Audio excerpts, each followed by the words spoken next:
today I'm going to be talking about self-harm, as it is Self-Harm Awareness Day, 1st of March.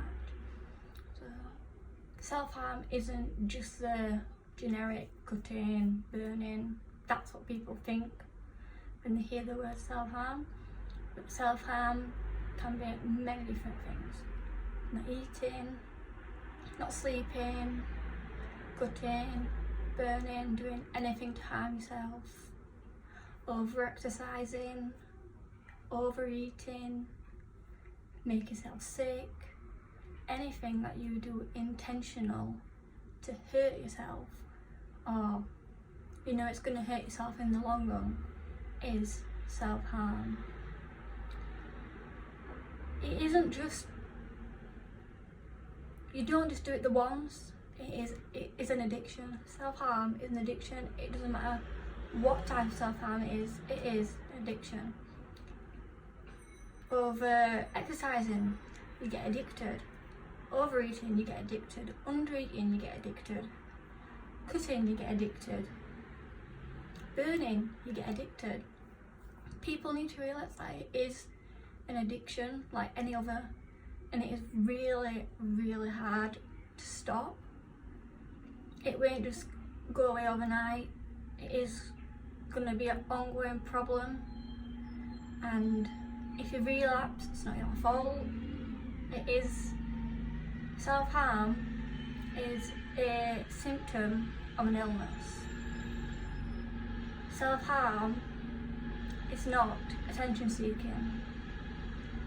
It's not someone just quitting themselves saying, oh, this is just for attention. It's not. That's how they express themselves, but it's not, they're not expressing themselves in a way saying, oh, look at me, I need attention. They're only expressing themselves the way that they feel like they can.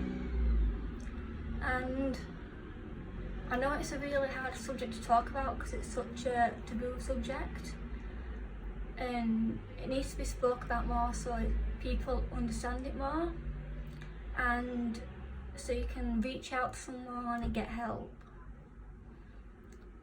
I started self-harming when I was 14. I'm now 21, 22 this year, and I'm still struggling with it today like I was when I was 14. I never thought I'd still be struggling with it, but at the minute I'm doing really, really bad with it. But I'm trying my hardest. But at the end of the day, it is addiction. It's like, you know, when you're on a roller coaster and you get that feeling in your stomach and it builds up and builds up and builds up, and you know it's some point it's gonna go down. That's kind of what an urge feels like. You know it's gonna happen at some point.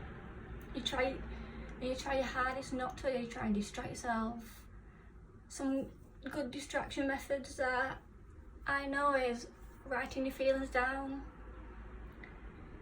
Writing your feelings down. Ripping anything up. Elastic band, it doesn't really work. Holding an ice cube, that kind of takes the edge off.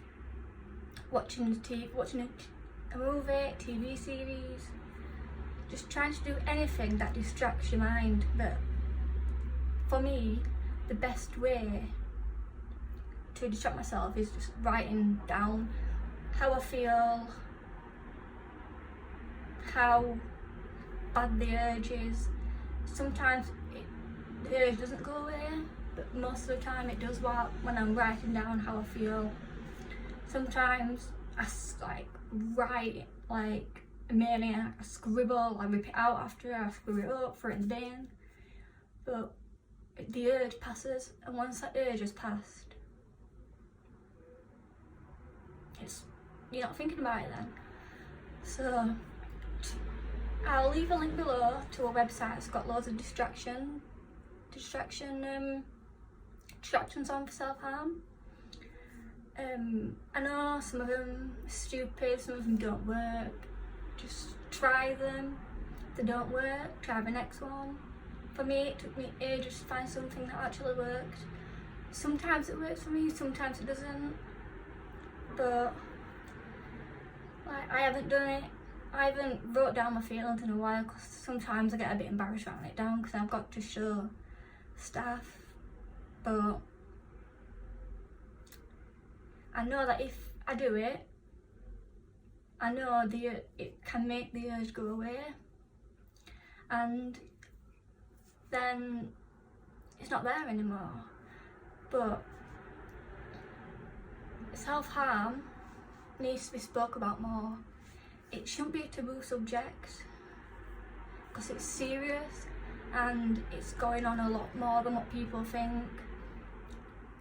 If you know someone who wears long sleeves all the time, they're trying to be secretive, or they won't wear short sleeves, they won't tell you why, they're always holding their arms, covering them up, don't just directly speak to them. Speak to them like in a quiet way, don't be judging them, like just ask them, but if they're not ready to speak about it, don't force them, or just say to them, hey, is there anything you'd like to speak about, or just try and help them the best you can, but don't be too in the face. Don't ask direct questions because I know it'll put them on the spot, make them feel even more anxious. Don't say, oh, you're just doing it for attention. That is the worst thing you could ever say to someone, because that is the least reason why they're doing it. They do it because they can't express themselves any other way. They do it because they see themselves as a failure. Even I do it sometimes, even when I have a good day, I'm like, oh, I've had a good day today, I don't deserve it. And that's self-harm. It doesn't make sense, but that's why it's an addiction. And that's what people need to realise, it is an addiction, and sometimes you can't help it. Sometimes you do it for no reason. Sometimes you do it when you've had a brilliant day, when you've had a bad day. The urge is always there. And that's what people don't understand. It's always there. Sometimes it's not a massive urge, it's just a little urge. Sometimes you can get past it, but if you keep ignoring it, the urge gets bigger and bigger and bigger, and then you can't cope, and that's where you need your distractions to try and help you. I know they don't help everyone. I know they can help you once, twice. Like I said, it doesn't help me all the time. Sometimes it does, but just letting you know, you're not alone. You can always message me if you need someone to talk to, if you want me to give you advice on how to tell someone, if you want just to vent to me, or if you just want to talk to someone who's going through something similar to you. I'll leave my Instagram down below. I'll leave my personal Instagram and my recovery Instagram, so whichever you want to message me on. Let me know that you've come from my YouTube, so then I know to reply to you, because I get a lot of DMs, so I know to reply to you straight away, because I want to help you and you deserve the help. You might not feel like you deserve the help, but you do, and you need to register that in your brain. I know it's hard. I don't feel like I deserve the help that I'm getting, but right back when I know I do, but right now I feel like I don't deserve it. But one day you'll look back and you'll realise, I'm so glad I did that, so glad I told someone, so glad I got some help for it. And I just want to say, be safe, and please reach out to someone, even if it's me, a friend, a doctor, your parents, a teacher, a stranger. Just please reach out to someone, because once it's out there, you've done it, it's out there, you can't take it back.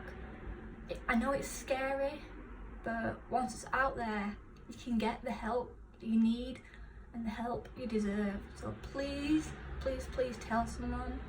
Like I said, I'll leave my Instagram below, and just tell someone. it does get better. I know it gets hard. It gets better, then it gets hard, it gets better. It's like an ongoing cycle. Like, the good days are brilliant, then sometimes it can just all come crashing down. But the good days are good days, and you need to cherish the moments that you make, because moments don't live forever. And if you're just sat in your room hating on yourself and your friends are messaging you, oh, don't you come out today? Do it, make memories, make yourself happy. Making yourself happy is the number one thing, because once you're happy, that thought goes out of your mind. And I just want you to know you can be happy, you can get over this. It is an addiction, so you probably will relapse, but relapse is part of recovery, and recovery isn't linear, so there will be ups and downs. And I just want you to know there is help, there is hope, and I want you to know that I'm always here to talk to, and please, please, please reach out to someone. That's all I've got to say, just please reach out to someone, and you'll get the help that you deserve and that you need.